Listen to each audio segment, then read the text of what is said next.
let's do an analysis of a particle's motion that's moving horizontally with a position function s of t equals t cubed minus 9t squared plus 24t plus 4. Well, we know that the derivative of this would be the velocity, so the velocity of this particle is given by 3t squared minus 18t plus 24. And we know that the velocity would be 0, or the particle would be stopped, when, well, if we factor this, I'm going to factor a 3 out first, so t squared minus 6t plus 8, and that factors a little bit more into, what is that, t minus 4 times t minus 2. And so we know that at t equals 4 and t equals 2 is when the velocity would be 0. So here's my velocity graph. And when t is 0, don't know what's going on, but I know when t is 2 and when t is 4, the particle stopped because the velocity would be 0 there. Now if I just check a few numbers like 1, that'll tell me everything that's happening in this entire region. When I plug 1 into my velocity function, I get a positive number. In fact, I happen to get, what is that, negative 9. I get 9. So that means that the velocity is positive all the way from between 0 and 2, and I can know that just from testing one number. Now between 2 and 4, if I test the number 3, that'll tell me everything that's happening between 2 and 4. When I test the number 3, I find that the velocity happens to be negative, so I know the particle is moving left.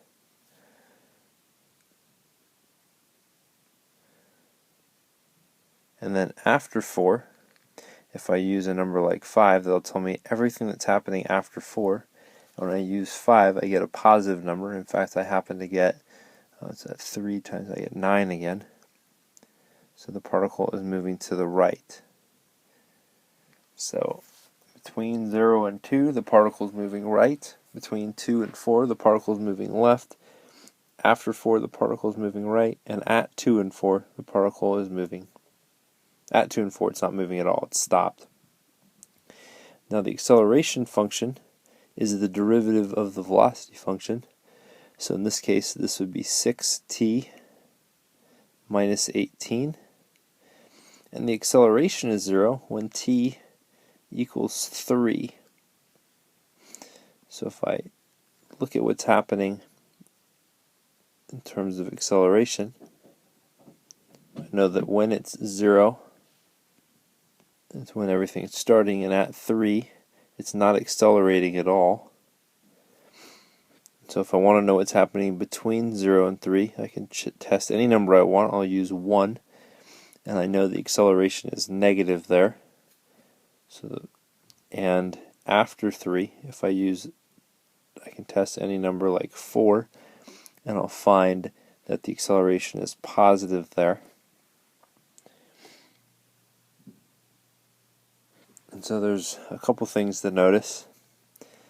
So this is acceleration, and this is velocity. So I said that between 2 and 4, my acceleration went from positive to negative to back to positive. And for acceleration, my acceleration went from negative between 0 and 3 to positive from 3 on. So I can tell a lot from how these two things match up. I know that they're working against each other from 0 to 2. So I might say from 0 to 2, I know the particle is slowing down because they're working against each other. And then from 2 to 3, everything's negative. So from 2 to 3, I know the particle is speeding up.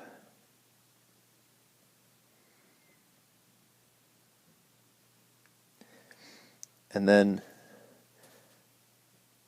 from 3 to 4, the particle is slowing down because they're working against one another. One is positive and the other one's negative.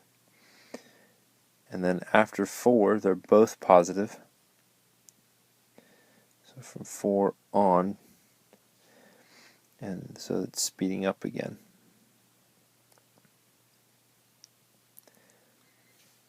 So that would be some analysis we can do, and we could even talk about the position if we wanted to. Now, some other facts that might be helpful for physics. We know that a position function is, in physics, is S of t is equal to negative 16 t squared plus v naught, which is the initial velocity of your object, times t, plus s naught, which is the initial position of the object, where t is in seconds, s of t is feet, v naught is the initial velocity, and s naught is the initial position. And this is slightly different if we're using units of meters. Then the function is negative 4.9 t squared plus v naught times t plus s naught. And note if we use the one in terms of feet, if you take the derivative, then the velocity function must be negative 32 t plus v naught. And notice if you take the derivative again, you get negative 32, which is acceleration due to gravity in feet per second. And it's negative because gravity is down in a vertical sense. This would be feet cubed. No, it'd just be feet because it's all linear. Never mind. Just feet. It'd be feet per second square, though, because that's how fast the velocity is changing. Now, some other things. When an object is thrown up, it is subjected to gravity. And we're typically interested in how high the particle reaches and how fast it's going when it hits the ground. So what this means is when an object reaches its maximum height, its velocity would be 0 because it would be moving in this direction. And at its maximum, it would be when it would stop. It's not moving up, it's not moving down yet. And then it'll start moving down. It has that parabolic motion. You can always model it that way.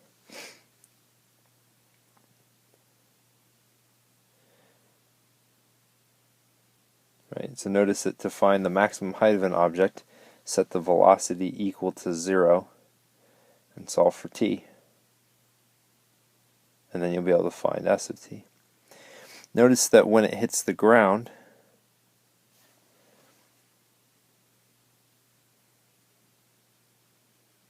we need to know what are the zeros of our function, right? If we thought about this on a coordinate plane, if you want to know how fast it's going, what's its velocity when it hits the ground, find when s of t equals 0, and then at that time find the velocity. So let's consider an example along these lines. A projectile is launched vertically upward, and it has an initial velocity of 112 feet per second. So we'd like to find the velocity and speed at t equals 3 and t equals 5 in part A. Well, we know that our position function for something like this, since we're using feet, must be negative 16 t squared plus the initial velocity, which is given to be 112, plus the initial position. And since this is a description of the height of the object, its initial position is 0. It's going to start on the ground since it's launched from ground level.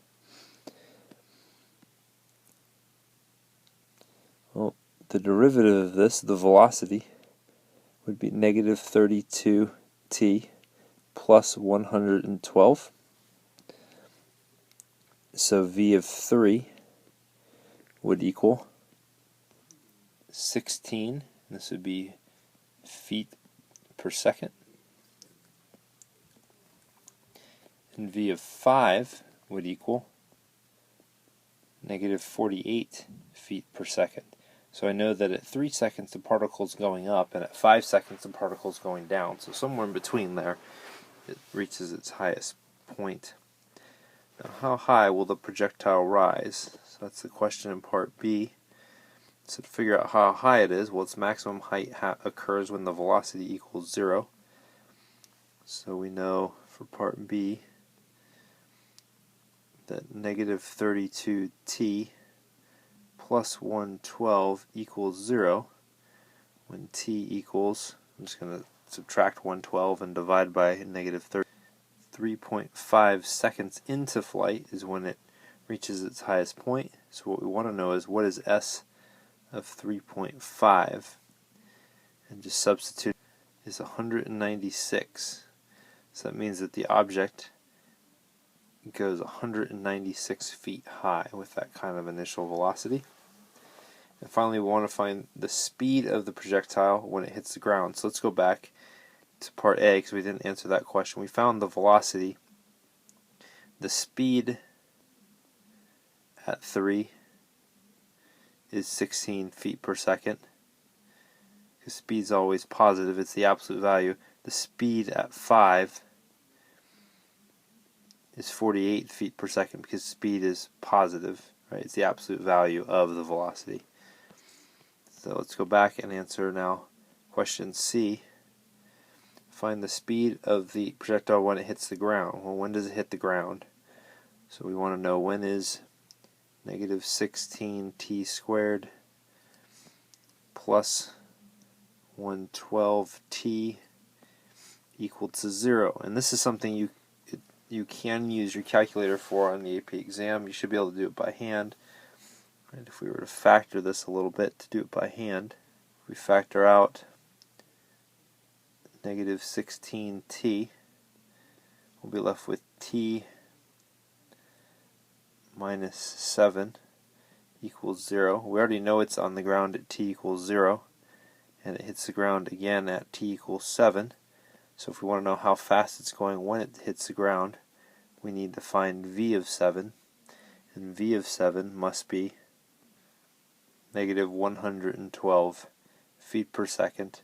And we really shouldn't be surprised because it's going up from ground level, it's going to go back down, it's going to take the same amount of time, so it should reach the same speed, but it'll be going in the opposite direction. We've got a few more examples to look at in the final part of this section on straight line motion.